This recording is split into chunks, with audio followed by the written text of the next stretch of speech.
ఈరోజు నా గురించి ఇన్ని ఆరోపణలు వేస్తున్నారంటే అది నేనేం చెప్పలేను. ఓన్లీ మీకు ఆధారాలు మాత్రమే చూపించగలుగుతాను. ఇప్పుడు వాళ్ళు చెప్పి నేను చెప్పి ఇది కరెక్ట్ కాదండి. నేను ఎప్పటి నుంచో కూర్చొని మాట్లాడదాం అంటున్నాను.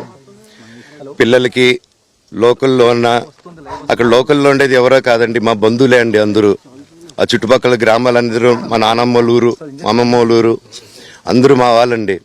వాళ్ళ పిల్లలు, మనవాళ్ళు, వాళ్ళ బంధువులు. సో వాళ్ళకి అన్యాయం, వాళ్ళు అర్జీలు పెట్టుకున్నారు, వాళ్ళ లెటర్లు పంపించారు, వాళ్ళన్నీ చేశారు. నేను వాళ్ళకి సపోర్ట్గా మద్దతుగా నిలబడి ఏమైంది నేను అడిగేసరికి వినయ్ అతనికి ఫోన్ చేశాను, మెసేజ్లు పెట్టాను. సార్ వాట్ ఈస్ హ్యాపెనింగ్, నేను కావాలంటే కాలు మీద కూడా పడతానండి, ఈ ఇష్యూ క్లియర్ చేయండి, మాట్లాడుకుందాం అంటే చాలా దురుసుగా రిప్లైలు పెట్టారు. నేను ప్రతిదీ ఈరోజు సాయంత్రం 5:30కి ప్రెస్ మీట్ పెట్టి ఇన్నాళ్ళు ఆగానండి, ఇంకా ఆగలేను. ఈరోజు ఈవినింగ్ ప్రతిదీ చెప్పేస్తాను. ఆ రోజు నేను పోలీసు సపోర్ట్ అడిగినప్పుడు స్టేషన్కి 100కి ఎందుకు ఫోన్ చేశాను, ఆ 100 దగ్గర నుంచి నేను పర్మిషన్ ఇస్తున్నాను, నాకు ప్రాబ్లం లేదు.